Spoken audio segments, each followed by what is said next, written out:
തിരുവനന്തപുരത്തേക്ക് തന്നെയാണ് ആദ്യം പോകുന്നത്. തലസ്ഥാനത്തേക്ക് റിനു ശ്രീധർ അവിടെ തയ്യാറായി നിൽക്കുന്നു.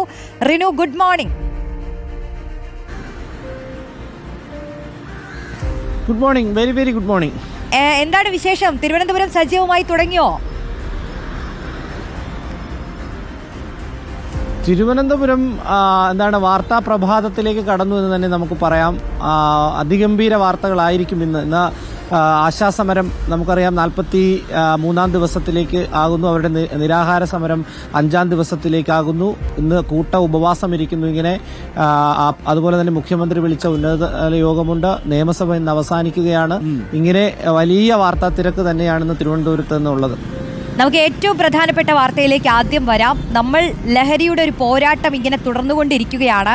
സമൂഹത്തിന്റെ പല ഏരിയകളിലേക്ക് സന്ദേശം എത്തിക്കാൻ പല ശ്രമങ്ങളും മാധ്യമങ്ങൾ മാത്രമല്ല എല്ലാവരും ശ്രമിച്ചുകൊണ്ടിരിക്കുന്ന ഒരു ഫീലുണ്ട് അല്ലേ വെങ്കി? അപ്പോൾ നമ്മൾ ഇന്നലെ കോഴിക്കോട് നാദാപുരത്തൊക്കെ ഭയങ്കര ആൾക്കൂട്ടമായിരുന്നു, പ്രത്യേകിച്ച് നമ്മുടെ ക്യാമ്പയിനൊക്കെ.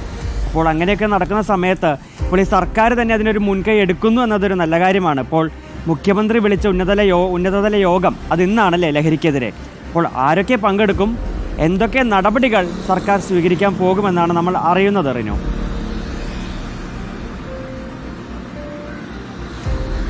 വെങ്കടേഷ്, ലഹരിക്കെതിരെ വലിയ രീതിയിലുള്ള ഇടപെടൽ നമുക്കൊപ്പം സംസ്ഥാന സർക്കാരും മുന്നോട്ട് വെക്കുന്നുണ്ട് എന്നുള്ളത് തന്നെയാണ്. നിയമസഭയിൽ കൃത്യമായി തന്നെ മുഖ്യമന്ത്രി പറഞ്ഞത് ഒരു യോഗം വിളിച്ചു ചേർത്തുകൊണ്ട് ഈ ലഹരിക്കെതിരെ ഏത് തരത്തിൽ പോരാടാം എന്നുള്ളത് കൃത്യമായി പരിശോധിക്കുമെന്നുള്ളതാണ്.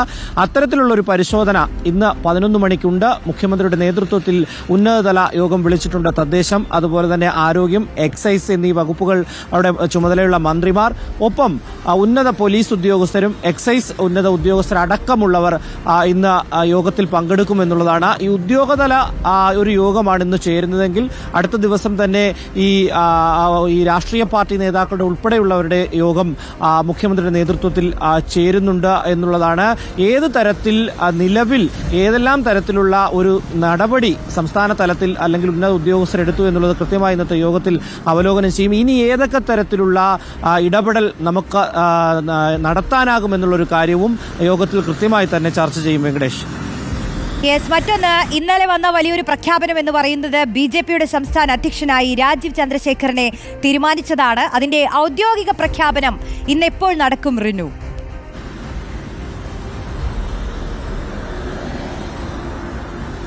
റോഷനി, ഇന്ന് 11 മണിക്കാണ് ഔദ്യോഗികമായി BJPയുടെ സംസ്ഥാന അധ്യക്ഷനെ പ്രഖ്യാപിക്കുന്നത്. കഴിഞ്ഞ ദിവസം നമുക്കറിയാം നമ്മൾ തന്നെ ബ്രേക്ക് ചെയ്തൊരു വാർത്ത കൂടിയാണ്, പുറത്തുവിട്ടൊരു വാർത്ത കൂടിയാണ്. രാജീവ് ചന്ദ്രശേഖർ തന്നെയാണ് സംസ്ഥാനത്തെ BJP ഇനി നയിക്കാൻ പോകുന്നത് എന്നുള്ളതാണ്.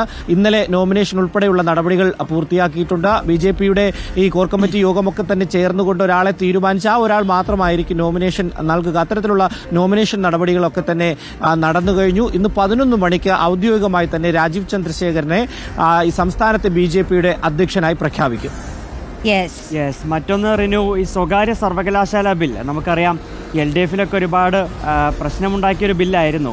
അപ്പോൾ അതിന്ന് നിയമസഭ പാസ്സാക്കുന്നുണ്ടല്ലേ. മാത്രമല്ല ഈ സബ്ജക്ട് കമ്മിറ്റിയിൽ ഒരുപാട് ചർച്ചകൾ നടന്നല്ലോ. അപ്പോൾ അതിനുശേഷമൊക്കെ ബില്ല് സഭയിൽ വരുന്നുണ്ട് അല്ലേ ഇന്ന്?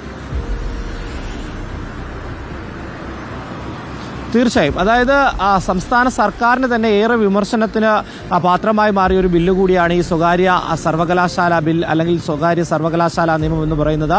നിലവിൽ പലതരത്തിലുള്ള ചർച്ചകൾ നടന്നു. പക്ഷേ പ്രതിപക്ഷത്തിന്റെ ഒരു പ്രതിഷേധം അതിൽ വലിയ രീതിയിൽ ഉണ്ട് എന്നുള്ളതാണ്. ആ പ്രതിഷേധമൊക്കെ തന്നെ വകവയ്ക്കാതെയാണ് സംസ്ഥാന സർക്കാർ ഈ സഭയിലേക്ക് ബില്ലെത്തിക്കുന്നത് എന്നുള്ളത് തന്നെയാണ് ഏറ്റവും പ്രധാനപ്പെട്ട ആ ഒരു കാര്യം. രണ്ടഭിപ്രായം ഈ ബില്ലുമായി ബന്ധപ്പെട്ടുകൊണ്ട് സർക്കാരിനിടയിൽ തന്നെ ഉയർന്നു വരുന്ന ഒരു സാഹചര്യമുണ്ടായി. LDFിൽ തന്നെ ഇത് ആശയക്കുഴപ്പങ്ങൾ ഉണ്ടാക്കാൻ കഴിഞ്ഞു എന്നുള്ളതാണ്. എങ്കിൽ പോലും സ്വകാര്യ സർവകലാശാല ബില്ല് ഇന്നിപ്പോൾ നിയമസഭയിൽ പാസ്സാക്കും എന്ന് തന്നെയാണ് നമുക്ക് മനസ്സിലാക്കാൻ കഴിയുന്നത്. റിനു, പറഞ്ഞു തുടങ്ങിയ വാർത്തയിലേക്കൊന്ന് വിശദമായി വന്നാൽ, ആശാ വർക്കർമാരുടെ സമരം 42-ാം ദിവസം എത്തി നിൽക്കുകയാണ്. നിരാഹാര സമരമാണെങ്കിൽ 5-ാം ദിവസത്തിൽ എത്തി നിൽക്കുന്നു. ഇന്നിപ്പോൾ കൂട്ട ഉപവാസമാണ് അവർ തീരുമാനിച്ചിരിക്കുന്നത് അല്ലേ? സമരം കൂടുതൽ കടുപ്പിക്കാനുള്ള തീരുമാനത്തിൽ ഉറച്ചു നിൽക്കുകയാണോ? തീർച്ചയായും റോഷ്നി, വിവിധ ആവശ്യങ്ങൾ ഉന്നയിച്ചുകൊണ്ട് ആശാവർക്കർമാർ സെക്രട്ടേറിയറ്റ് പടിക്കൽ ആരംഭിച്ച സമരം ഇന്ന് 42ാം ദിവസത്തിലേക്ക് കടക്കുന്നു. ഒപ്പം ഇവർ നിരാഹാരം അനുഷ്ഠിക്കാൻ തുടങ്ങിയിട്ട് 5 ദിവസത്തിലേക്ക് എത്തുന്നു എന്നുള്ളതാണ്. ഈ നിരാഹാരം കിടക്കുന്ന 3 പേർക്ക് ഐക്യദാർഢ്യം പ്രഖ്യാപിച്ചുകൊണ്ടാണ് ബാക്കിയുള്ളവർ ഇന്ന് ഒരു ദിവസം മുഴുവനും കൂട്ട ഉപവാസം ഇരിക്കുവാൻ വേണ്ടി തീരുമാനിച്ചിട്ടുള്ളത് എന്നുള്ളതാണ്. ഇവിടേക്ക് ജില്ലയിലെ അല്ലെങ്കിൽ സംസ്ഥാനത്തിന്റെ വിവിധ ജില്ലകളിൽ നിന്നുള്ളവർ എത്തും ഇവർക്ക് ഐക്യദാർഢ്യം പ്രഖ്യാപിച്ചുകൊണ്ടൊപ്പം ഏതെങ്കിലും സാഹചര്യത്തിൽ ഇവിടേക്ക് എത്താൻ കഴിയാത്ത ആശാവർക്കർമാർ പ്രാദേശിക തലത്തിൽ ആ മേഖലകളിൽ ഉപവാസം ഇരുന്ന് ഇവർക്ക് ഐക്യദാർഢ്യം പ്രഖ്യാപിക്കും എന്നുള്ളതാണ്. നമുക്കറിയാം, തൊട്ടപ്പുറത്ത് അംഗനവാടി ജീവനക്കാരുടെ സമരമുണ്ട്. അത് 8ാം ദിവസത്തിലേക്ക് കടക്കുന്നു. ഈ 42ാം ദിവസം അല്ലെങ്കിൽ 42 ദിവസമായി ആശാവർക്കർമാർ ഈ സെക്രട്ടേറിയറ്റിന്റെ നടയിൽ ഉണ്ട് എന്നുള്ളതാണ്. എന്നിട്ട് പോലും സർക്കാർ, നമുക്കറിയാം, ഇതുമായി ബന്ധപ്പെട്ടുകൊണ്ട് ഉണ്ടായ വിവാദങ്ങളും ഒക്കെ തന്നെ നമുക്ക് അറിയാവുന്ന ഒരു കാര്യമാണ്. മന്ത്രിതല ചർച്ചകളും മന്ത്രി ഡൽഹിക്ക് പോയതും വിവാദങ്ങൾ ഉണ്ടായതും എല്ലാം തന്നെ അവസാനം മാധ്യമങ്ങളെ പഴിചാരുന്നത് അടക്കമുള്ള കാര്യങ്ങൾ നമുക്കറിയാവുന്ന കാര്യമാണ്. എന്തായാലും നിലവിൽ ഈ 42 ദിവസമായി ഈ മഞ്ഞും വെയിലും മഴയും എല്ലാം കൊണ്ട് ആശാവർക്കർമാർ സെക്രട്ടേറിയറ്റ് പഠിക്കലുണ്ട്. ഇപ്പോഴും എനിക്ക് ഇവിടെ കാണാൻ കഴിയും. നമ്മുടെ വീഡിയോ ജേർണലിസ്റ്റ് വിപിൻ സെങ്കൽ ദൃശ്യങ്ങൾ കാണിച്ചു തരും. അവർ രാവിലെ ഈ ഉപവാസ സമരം അല്ലെങ്കിൽ നിരാഹാര സമരം കിടക്കുന്ന പന്തലിൽ നിന്ന് ഉറക്കമെണീക്കുന്ന ഒരു സാഹചര്യമാണ് നമുക്ക് കാണാൻ കഴിയുന്നത്. എന്തായാലും വലിയ രീതിയിലുള്ള ഒരു പ്രതിഷേധം തന്നെയാണ് ആശാവർക്കർമാരുടെ ഭാഗത്തു നിന്നുണ്ടായി വരുന്നത്. ഇന്ന് കൂട്ട ഉപവാസത്തിലേക്ക് കടക്കുവാൻ വേണ്ടി തീരുമാനിച്ചിരിക്കുന്നു. റോഷ്നി. യെസ് റെനു, ആശാവർക്കർമാരോടൊപ്പം തന്നെ നമ്മൾ മറക്കാൻ പാടില്ലാത്ത ഒരു വിഭാഗം കൂടിയുണ്ട്, അങ്കണവാടി ജീവനക്കാർ. അപ്പോൾ അവരുടെ സമരം എന്തായി എന്നുകൂടി നമുക്കൊന്ന് പറഞ്ഞു തരണം. ഇന്നിപ്പോൾ 8ാം ദിവസത്തിലേക്ക് എത്തിയല്ലേ അവരുടെ സമരം?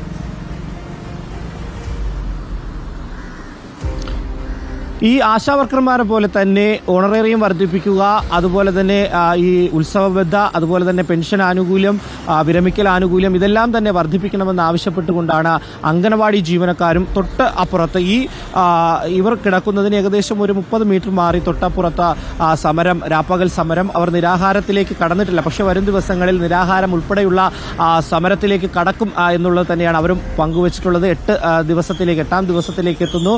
വിവിധ ജില്ലകളിൽ നിന്ന് തന്നെ ഇവിടേക്ക് ഈ പ്രതിഷേധത്തിന് വേണ്ടി അല്ലെങ്കിൽ രാപ്പകൽ സമരത്തിന് വേണ്ടി അംഗനവാടി ജീവനക്കാരും എത്തുന്നത്. വരും ദിവസങ്ങളിൽ അവരും ഉപവാസത്തിലേക്ക് അല്ലെങ്കിൽ നിരാഹാര സമരത്തിലേക്ക് പോകും എന്ന് തന്നെയാണ് അറിയിച്ചിട്ടുള്ളത്. ഓരോ ജില്ലകൾക്കാണ് ഓരോ ദിവസത്തെയും സമരത്തിന്റെ ചുമതല. അങ്ങനെ ഓരോ ദിവസവും ഓരോ ജില്ലകളിൽ നിന്നെത്തിയാണ് സെക്രട്ടേറിയറ്റിന് മുന്നിൽ അംഗനവാടി ജീവനക്കാർ സമരത്തിലേക്ക് പോകുന്നത്. എന്തായാലും ആ സമരവും 8ാം ദിവസത്തിലേക്ക് എത്തിയിരിക്കുകയാണ്. വെങ്കടേഷ്.